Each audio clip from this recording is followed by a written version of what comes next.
I think we're on. I think we're recording. Okay, let's talk about apartment hunting in your early 20s.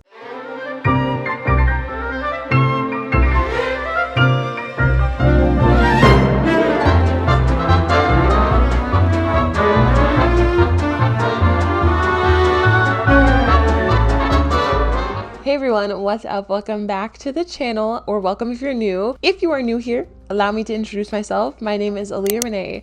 I am 23 years old, and as of right now, I'm not a super famous, mega successful YouTuber yet. And I recently went apartment hunting, and I learned a lot along the process. So I want to share with you some of the apartments that I looked at, and also share on this channel the journey of looking for an apartment in your early 20s when you have like developing or new credit, maybe don't make the most amount of money, and like some tips that I can give for people who are renting on their own for the very first time. Technically, I've never really had my own like big girl apartment that I pay rent for. Where I live right now is under housing of the school that I go to. So it's not really like an apartment complex. It's more so just like an apartment style dormitory. And the rent here in the summer actually increased, and it became very, very difficult for me to sustain living here. And because of that, I started looking for new places to move. Sometimes I watch the videos on YouTube of YouTubers going apartment hunting, and I'm like, that's not in my budget. Definitely not possible for me to do. So I'm talking to the girlies whose budget is like $1,000 to $1,300 a month or less. I'm talking to you girlies, and I want to give you hope that there are definitely places that you can still have like the luxury apartment experience in a budget that's reasonable for you. But honestly, I feel like these tips can apply to literally everyone, and hopefully this whole series encourages you and lets you know that you're capable of all things through Christ Jesus. Like, you can find a good apartment. So what are some things to expect when apartment hunting and applying for an apartment? You're going to want to have some money in your savings, because it takes a lot of money just to search for an apartment. Not even just talking about the transportation to the place, maybe having to take time off from your job to go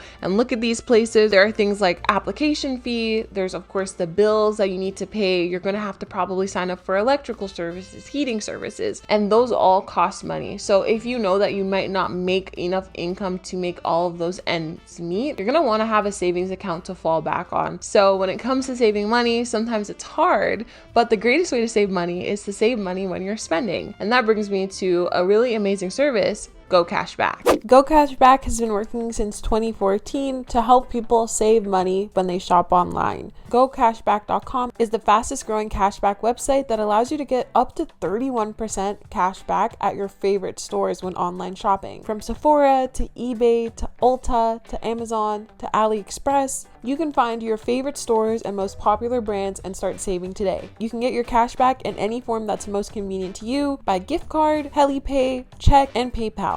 I even downloaded the GoCashback Google Chrome extension, so I never miss earning cash back. And it's just as easy as searching up the store. For example, I searched up Sephora, where you can get 4% cash back, or even 8.5% when you're doing your first purchase. GoCashback also does monthly giveaways on things from skincare products to luxury handbags. And GoCashback.com is offering all of my viewers a special registration bonus of $8 when they sign up using my exclusive link down below. So get cash back now. GoCashback every day. And remember to sign up now free of charge using my link in the description to get an $8 bonus. So now that you understand a little bit about how to save money, you're also going to want to make a list of non-negotiables that you'll ask questions about alongside the tour. Some of my most important non-negotiables were an in-unit washer dryer, the location of the building, having updated appliances, a rent price between $1,000 to $1,300 a month, and just a relatively new building was important for me. And the complex needed to be able to take guarantors. So yeah, I'm really excited to share with you guys the places. So let's get started at looking at the first apartment that I ever toured. Apartment number 1. It's time for us to tour apartment number 1. We're starting off pretty interesting. I'm giving names to all of these apartments. This one is called Miss Piggy, and we will get into why. We're starting off here in our lovely amenities room. This is like the clubhouse of the apartment. It had a bowling alley. It had a full arcade.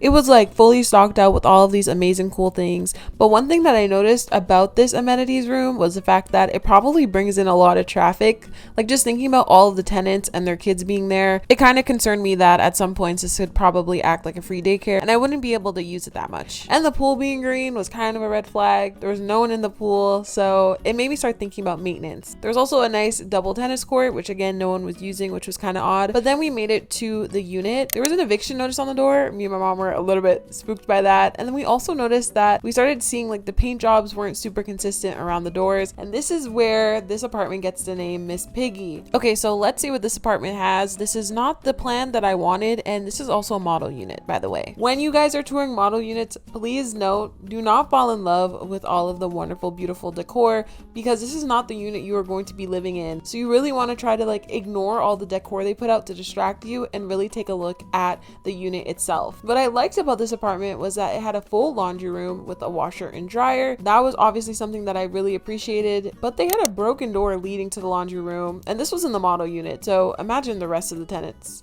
So that was like the first red flag of this apartment. Continuing on, we're in the living room, which had a beautiful balcony area that let in so much light. As a content creator, I can definitely appreciate having a lot of nice natural light, which I can say this apartment definitely provided. And again, people, this is the model unit that this apartment complex let us look at. This wouldn't be the same layout as the apartment I would move into. I loved the view, but there was no mesh on the door to the balcony, which is a safety hazard and a pest hazard for me. And again, this is a model unit, so why was that not there? The view was breathtaking and the grounds looked really well kept, but again, that was something that was not going to be a selling point for me for this apartment. Not only did this apartment have a nice little breakfast bar, but because, like I mentioned, it was a 1-bedroom den. This was the den area. So dens are basically like bedrooms without doors. They had a little storage area that I didn't really understand, and I was looking for the HVAC here, and this is where I found it. So it was a bit of an older HVAC. As a reminder, even though I'm a budget apartment hunter, I also recognize that having older HVACs, water heating systems, pipes, all lead to more inefficient utilities. So having newer equipment for your utilities actually saves you money in the long run. And I also checked the windows and just like the integrity of the windows. Next, we went to the bathroom. I hated this water flow. It reminded me of the water flow in the dorm apartment that I'm living in right now. We trying to upgrade. And the shower was a little lackluster. It had tiling, which I'm not really a fan of. But the bedroom was, again, really nice lighting. It had this little vanity area, which to me I didn't like, but I could definitely see the appeal for it. And it had a pretty decently sized walk-in closet. Ignoring all of these wonderful, beautiful decor, it was a decently sized bedroom and could fit a queen bed, but I did not like the hallway arrangement for the bathroom and the bedroom. What they did was they put a door in the bedroom and in the hallway to make it an ensuite, but also a bathroom that could be accessed by guests. But honestly, it was just confusing. I didn't like it. So now that we've seen our first apartment in this apartment hunting series, let's go through the pros and cons of Miss Piggy. Okay, let's start off strong with the pros. I love the location since it was close to a lot of the social things I do and not too far from work. Although the amenities might drive up traffic, I gotta say they were really, really nice. I'd never seen a bowling alley in an apartment before, and the apartment itself had really nice natural lighting.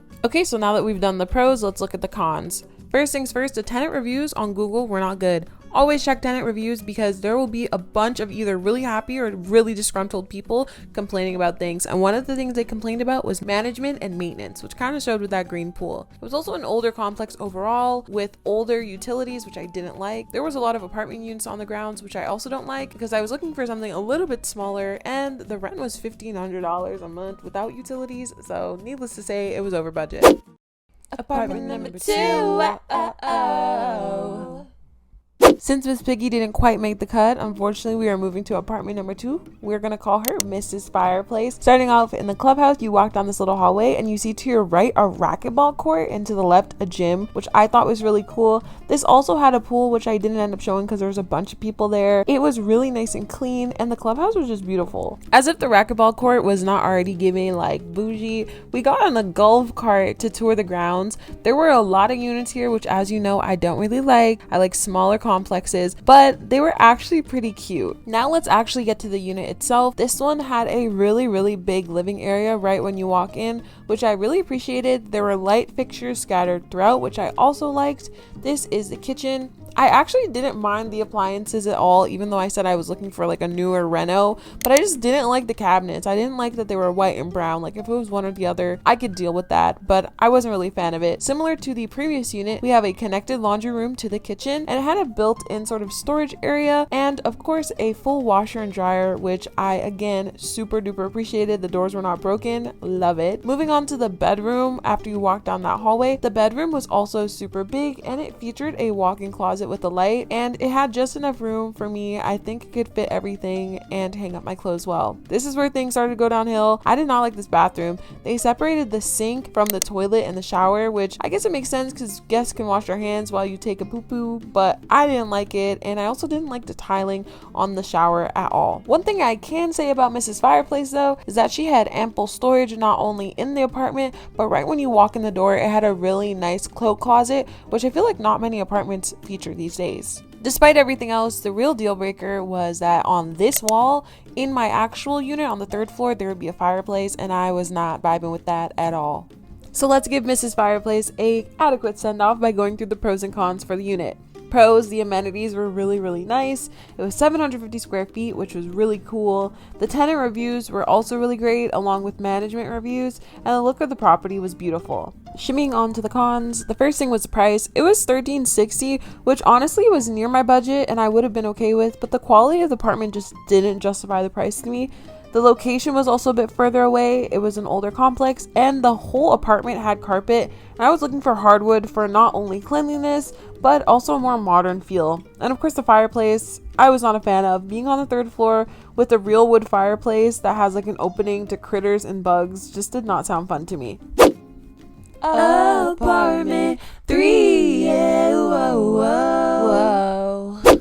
Okay, so these last few apartments were all viewed on the same day. So this is the mega run. We're starting with apartment number 3, Mr. All-Inclusive. As soon as we pulled up to the property, not only did we see such beautiful amenities, like everything was kept to a T, but there were so many different buildings with units where people were living. We're starting off here with the gym, which was full size. And when you see gyms this big in apartment complexes, that just goes to show you how many people are living there. On top of that, to show just the amount of demand for people with these amenities, there were 3 different pools.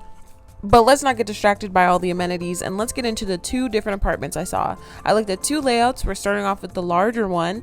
This one starts off right on the right when you walk in with this really spacious mudroom / washer dryer room, which I love. Remember, this is a model unit, so as you will see, this first one I look at is a model unit, but the second one I look at actually shows what I could be expecting from any unit that I move into.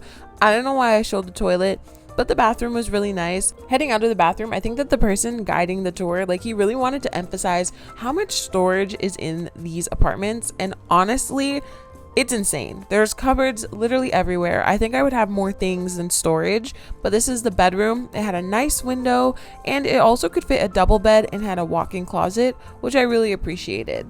Heading out of the bedroom, now we're entering into the living room, dining room / kitchen area. It was really open concept, which I liked. I liked how you can kind of like peek out while you're washing the dishes, and it had a double sink.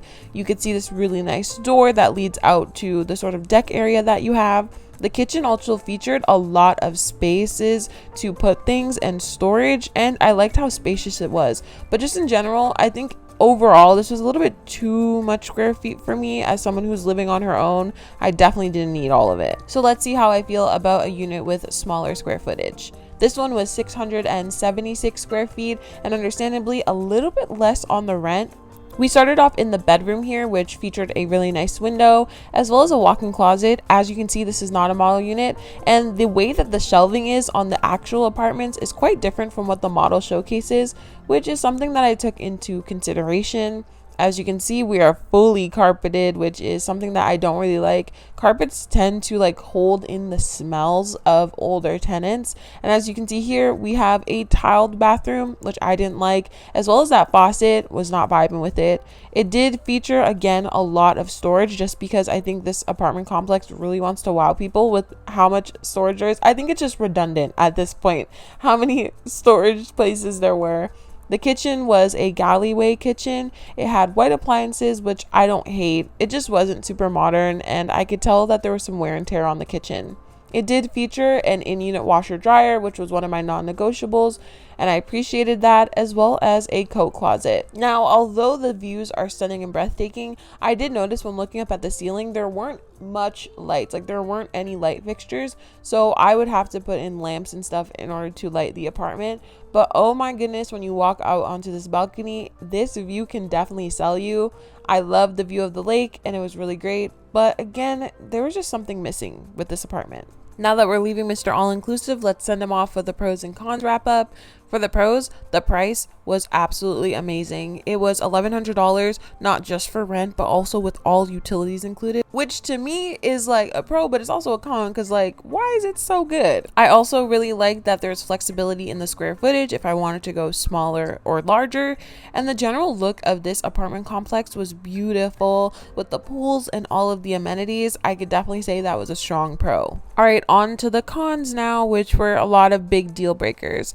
First things first, the location wasn't the best in terms of proximity to my work and the things that I like to do. The second is the fact that it was an older complex, which I didn't really like, as I was looking for a more newer or upgraded apartment complex. Going back to those Google tenant reviews, a lot of people who had stayed there and substantiated their leases said that they had really bad experiences with management, as well as the general people who take care of the property, which was a red flag to me as someone who wanted to stay at an apartment for a long term. Another major issue that I found was the fact that there was a lot of units. Over 2,000 units were on that single property under a very small management team, which was a red flag to me. And finally, the apartment featured majority carpet, which I also didn't like. Apartment number 4. No intention of my own, but we are wrapping up this apartment tour video very strong with apartment number 4, who I'm going to call Little Miss Perfect. Now, we went on a self-guided tour for 2 units in this apartment complex, and this apartment complex is under the same company of the apartment that we just saw, Mr. All-Inclusive. So it was almost like a smaller scale of what we just saw, and the great thing about these units is that they were newly upgraded. Since there were no real amenities, we're going straight to the first 720 square foot layout. This apartment immediately struck me as having an abundant amount of light.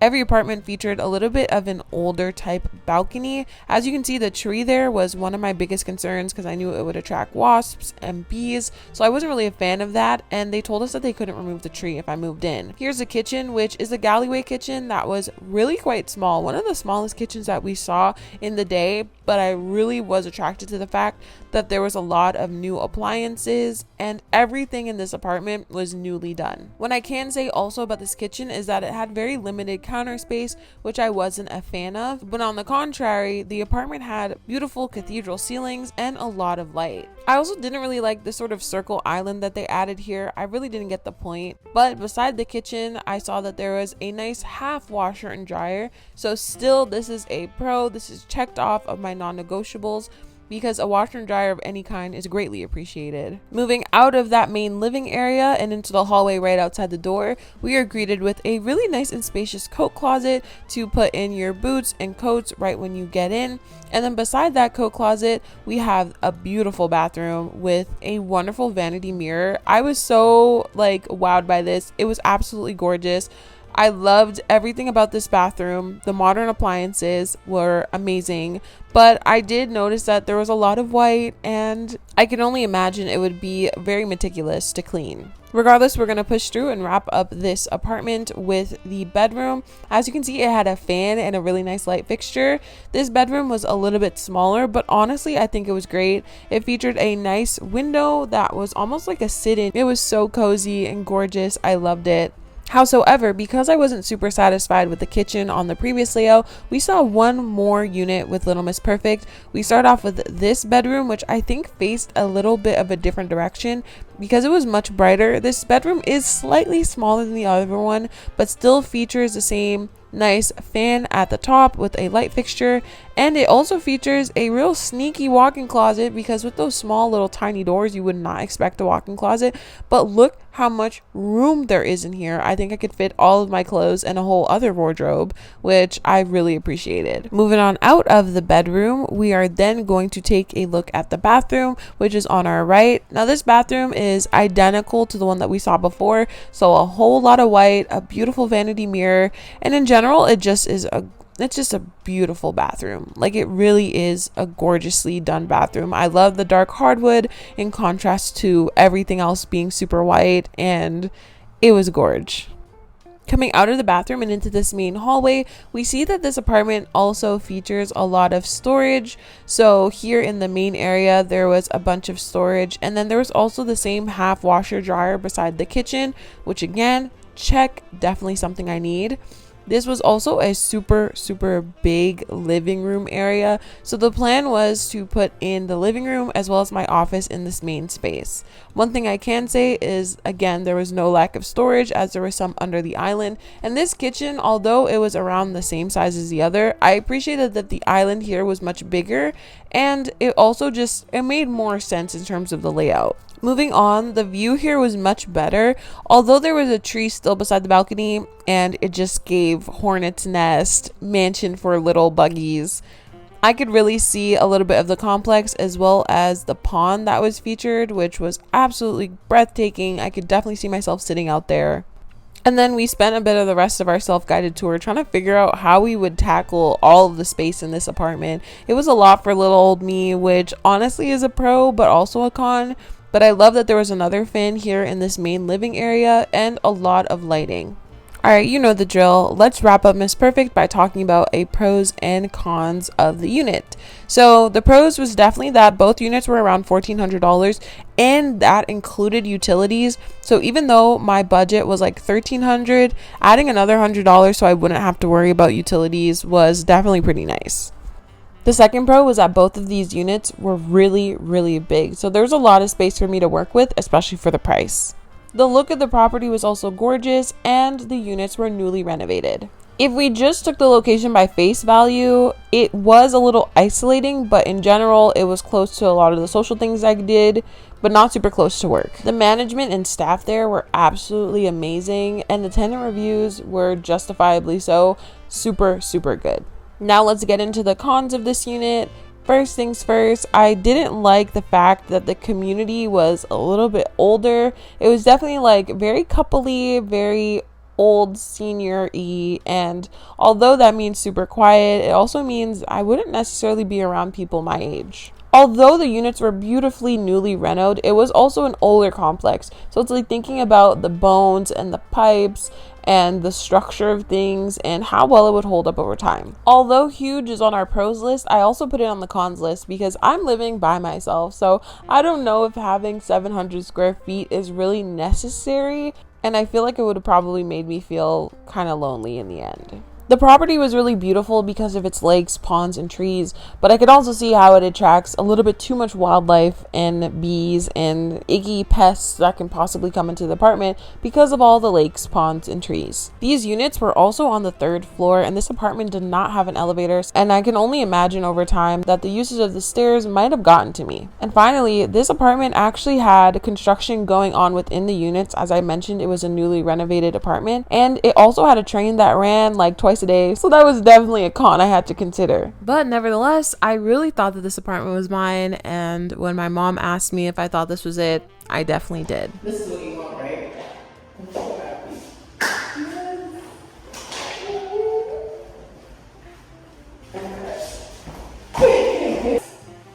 You know what I feel?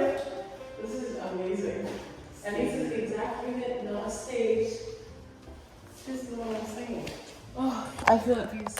Now that you've seen the start of my apartment hunting journey, let's talk a little bit about what to expect when apartment hunting, as well as some tips and tricks that got me through it. So what are some things to expect when apartment hunting and applying for an apartment?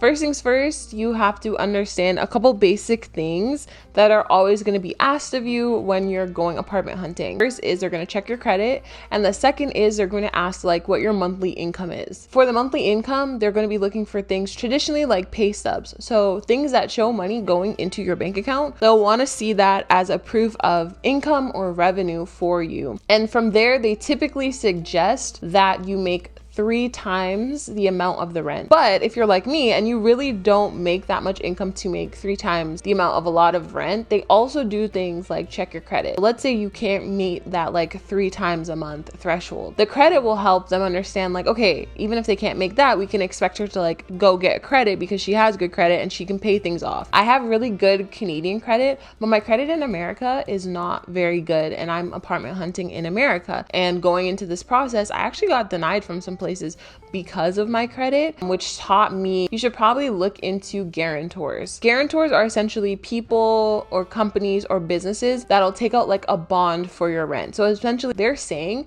if this person cannot pay rent, we guarantee that your monthly rent is going to get paid. They're telling that to the renter. So guarantor services are things that you still have to apply for, and based on your rent, your monthly income, and the rent of the place that you want to go to, you'll get a fee for the guarantor service. Some apartments that I looked at that I really liked did not do guarantor services. They just want to see your income and your credit score. Also, during this process, you're going to want to expect to ask a lot of questions. If you're a shy girly or you're someone with like social anxiety, you might want to bring someone with you when you go apartment shopping, or like pray to God and muster up the courage to ask questions about the apartment complex, like how many tenants live there? Does maintenance live on site? Do the people that are, helping you tour live on site? I find that like really important. If you find out that the person that's like helping you tour or the person that's working with you also lives in the complex, it kind of is like a good sign to say like this person is living here and they also work here. So they have some sort of vested interest in making sure that things are going well, and they're most likely to tell you like the honest truth about the complex. Asking questions about when the building was built will tell you a lot about like things like the electrical, the piping, the sort of body of the building. A lot of times you can have like new renos, but the building itself is a little bit older. One thing for me that I looked at was looking at the number of units in the apartment compared to the maintenance staff. Because if the ratio of maintenance to units is a little wonky, that means that a lot of the times your maintenance requests, if you have any, will probably take a little bit longer to get fulfilled because there's so many units versus so many maintenance people. Next time on The Moving Diaries, starring Aliyah Renee. I don't know. I'm at work right now, just hiding. And I think I got my apartment.